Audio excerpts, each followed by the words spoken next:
يقومون بتعبئة هذه الجوالين بالمياه غير معروفة المصدر، ومن ثم تفريغها في هذا الخزان. الآن برصد لكم جهود رجال الدوريات الأمنية في هذا المصنع المصغر لتزييف المياه. هذا الشخص الآن بيقوم بعملية التعبئة. حتى أثناء الدخول إلى الاستراحة تم القبض على 4 أشخاص من إحدى الجاليات العربية يقومون بدور التعبئة وكذلك وضع الملصقات، ومن ثم يتم إحضار هذه الجوالين من إحدى المواقع الغير معروفة، ومن ثم تعبئة المياه فيها وبيعها عن طريق هذه السيارات. طبعا هذه الجوالين يتم إحضارها لتعبئة تلك المياه، ومن ثم وضع الملصقات عليها وتعبئة. الخطوة الثالثة وضعها في البلاستيك. الخطوة الثانية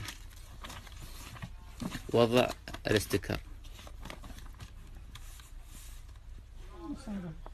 يستخدمون هذا الموقع، بعدين على القماش هذا تنزل الموية عشان تذكر الموية كأنها زمزم، بعدين يتم التعبئة هنا.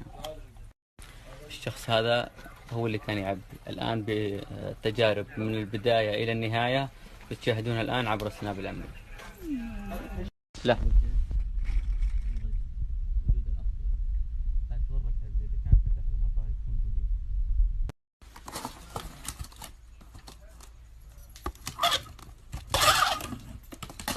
بفضل من الله وفضل من جهود رجال الدوريات الأمنية. الخطوة الأخيرة وضعها في هذا الكرتون، ومن ثم يتم بيعها. الخطوة الرابعة هذه شو تسوي المادة دي؟ تغلقها. الآن جاهزة للبيع جديدة. سويها. فتحة العبوة كأنها جديدة. أعطيني الاستيكرات، جيب اللي معك. طبعا هذا اللي يسوي في عملية التزييف. الاستيكر الحقيقي يكون بلاستيك، هذا ورق.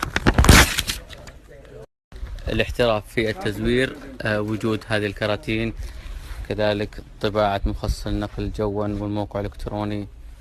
هذه شكل الكراتين.